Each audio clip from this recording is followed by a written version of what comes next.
자, 여러분, 오늘날까지도 풀리지 않는 미스터리를 간직한 책이 있습니다. 세계에서 가장 거대하고 또 가장 기묘한 중세 필사본 코덱스 기가스, 이름하여 악마의 성서라고 불리는 이 책의 비밀 속으로 한번 들어가 보시죠. 시작하기 전에 이런 상상 한번 해볼까요? 만약 여러분에게 단 하룻밤의 시간이 주어지고 그 안에 인류의 모든 지식을 담은 책 한 권을 완성해야 한다면 과연 그게 가능할까요? 이 믿기 힘든 이야기는 지금으로부터 약 800년 전 13세기 초 보헤미아, 지금의 체코 땅에 있던 한 베네딕토의 수도원에서 시작됩니다. 당시 수도사에게 서약을 어긴다는 건 이건 상상할 수 있는 최악의 죄였거든요. 그 벌은 바로 산채로 벽 속에 갇혀 서서히 죽어가는 끔찍한 형벌이었습니다. 산채로 벽에 갇힐 절체절명의 위기 앞에서 이 수도사는 정말 말도 안 되는 제안을 합니다. 제게 하룻밤만 주신다면 우리 수도원의 명예를 영원히 빛낼 이 세상에서 가장 위대한 책을 만들어 바치겠습니다 하고 말이죠. 하지만 여러분도 아시다시피 그건 한낱 인간의 힘으로는 절대 불가능한 일이었죠. 시간은 흐르고 자정은 다가오고 절망의 끝에서 이 수도사는 결국 해서는 안 될 선택을 합니다. 네, 맞습니다. 바로 악마를 부른 거죠. 자신의 영혼을 넘길 테니 이 책을 완성해달라고. 그리고 전설에 따르면 악마는 약속을 지켰고 수도사는 그 감사의 표시로 책에 아주 거대한 악마의 초상화를 그려넣었다고 해요. 바로 이 으스스한 이야기 때문에 이 책이 악마의 성서라고 불리게 된 겁니다. 자, 정말 흥미로운 전설이죠. 그런데 이제부터가 진짜입니다. 이 전설만큼, 아니 어쩌면 전설보다 더 믿기 힘든 이 책의 실체를 한번 들여다볼게요. 일단 크기부터가 상상을 초월합니다.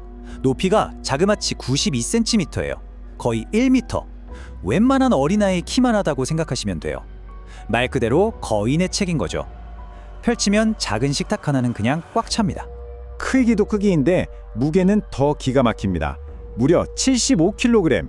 웬만한 성인 남성 한 명 몸무게랑 똑같아요. 혼자서는 절대 못 들죠. 이걸 옮기려면 장정 둘이 낑낑대면서 들어야 했다고 합니다. 이 거대한 책 310장이 넘는 페이지가 전부 다 종이가 아니라 동물의 가죽, 그러니까 양피지로 만들어졌어요. 학자들이 계산을 해봤더니 이걸 만들려면 최소 160마리의 당나귀나 송아지가 필요했대요. 와, 책 한 권 만드는데 동물떼가 통째로 사라진 거죠. 근데 이 책이 그냥 크고 무겁기만 한 게 아니에요. 진짜 놀라운 건 그 안에 담긴 내용입니다. 악마의 성서라는 무시무시한 이름과는 전혀 다른 아주 반전 있는 내용이 담겨 있거든요. 보시면 깜짝 놀라실 겁니다. 역사, 의학 지식, 심지어 마법 주문까지 말 그대로 통째로 압축해 놓은 움직이는 도서관 같은 거였어요. 한번 보세요. 당시 표준이었던 라틴어 성경 전체가 다 들어있고요. 유명한 역사서, 당시 위키피디아라고 할 수 있는 백과사전, 체코의 역사를 담은 연대기, 심지어 의학 지식까지 정말 없는 게 없죠. 근데 여기서 진짜 재밌는 건 이 모든 성스럽고 학문적인 내용 맨 뒤에 마법 주문이랑 악령 쫓는 구마의식문이 같이 들어있다는 거예요. 이것도 당시에는 세상을 이해하는 또 하나의 방법이었던 거죠. 이 책을 더 미스테리하게 만드는 게 바로 글씨입니다.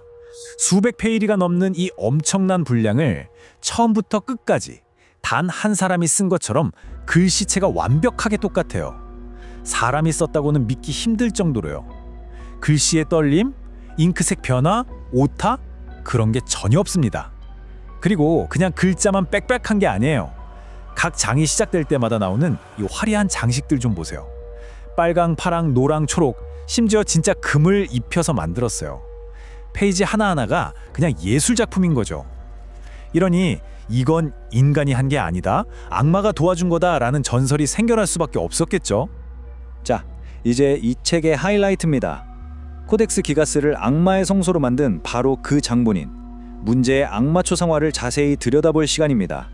290번째 장을 딱 펼치는 순간 숨이 멎을 겁니다. 다른 페이지와는 다르게 글자 하나 없이 거대한 악마 그림 하나가 페이지 전체를 압도하고 있거든요. 키가 50cm나 되는 이 악마가 잔뜩 웅크린 자세로 우리를 똑바로 쳐다보고 있어요.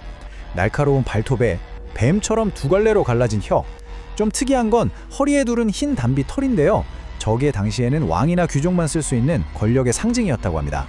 아니 근데 정말 이상하지 않나요? 성경을 필사한 이 거룩한 책에 왜 이렇게 크고 무서운 악마 그림이 떡하니 들어가 있는 걸까요? 악마를 숭배하는 것도 아닐 텐데요. 그 비밀의 열쇠는 바로 맞은편 페이지에 있습니다.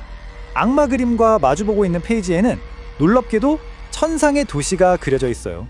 그러니까 이건 그냥 그림 두 개가 있는 게 아니에요. 한쪽에는 지옥과 죄악의 상징인 악마를, 다른 한쪽에는 천국과 구원의 상징인 천상의 도시를 딱 붙여놓은 겁니다. 네, 바로 이겁니다. 이 두 페이지는 중세 사람들에게 던지는 하나의 강력한 메시지였던 거예요. 자, 보아라. 너의 선택은 무엇이냐? 하고 묻는 거죠. 왼쪽은 죄와 타락의 길, 그 끝에 있는 끔찍한 악마의 모습. 오른쪽은 신앙과 구원의 길, 그 끝에 있는 영광스러운 천상의 도시. 이렇게 극명한 대비를 통해 어떤 삶을 살아야 하는지 보여주는 일종의 시각적인 설교였던 셈입니다. 악마를 숭배한 게 아니라 오히려 악마를 경계하라고 경고한 거죠. 자, 그럼 이제 전설이라는 껍질을 한꺼풀 벗겨내고 이 코덱스 기가스가 어떻게 탄생했는지 그 진짜 이야기를 한번 들어보시죠. 이 책의 인생도 참 파란만장합니다. 13세기 초에 체코의 한 작은 수도원에서 태어났다가 신성 로마 제국 황제의 손에 들어가 프라하 성에 고이 모셔지기도 했고요. 그러다 17세기에 큰 전쟁이 나면서 스웨덴 군대가 전리품으로 약탈해 갔어요. 그 후로 쭉 스웨덴에 머물게 됐고 지금은 스톡홀름 국립도서관에서 아주 귀하게 보관되고 있습니다. 이 책의 순환은 여기서 그치지 않습니다. 1697년 스웨덴 왕궁에 큰 불이 났을 게 이 귀한 책을 구하기 위해서 누군가 성 꼭대기 창문에서 이 무거운 책을 밖으로 내던졌다고 해요. 그 덕분에 기적적으로 살아남은 거죠. 자, 그럼 가장 중요한 질문. 대체 누가 이 책을 만들었을까요? 현대 과학으로 필체를 분석해봤더니 정말 충격적인 사실이 밝혀졌습니다. 전설처럼 악마의 도움을 받은 건 아니었지만 놀랍게도 이 거대한 책을 처음부터 끝까지 단 한 사람 있었다는 겁니다. 물론 하룻밤 만에는 아니고요. 학자들은 최소 20년, 길게는 30년이 걸렸을 거라고 추정합니다. 이 책의 진짜 미스터리는 악마가 아닙니다. 바로 한 인간이 20년이 넘는 시간 동안 떨림이나 실수 하나 없이 완벽히 똑같은 글씨체로 78만 3천 단어를 써내려갔다는 사실 그 자체입니다. 이건 악마의 작품이 아니라 초인적인 자기 통제와 순수한 헌신이 빚어낸 기적입니다. 어느 이름 모를 수도사의 외로운 독방에서 시작된 고독한 속죄의 기록이 수많은 전쟁과 화마를 이겨내고 지금은 전 인류가 함께 보는 위대한 문화유산이 된 겁니다.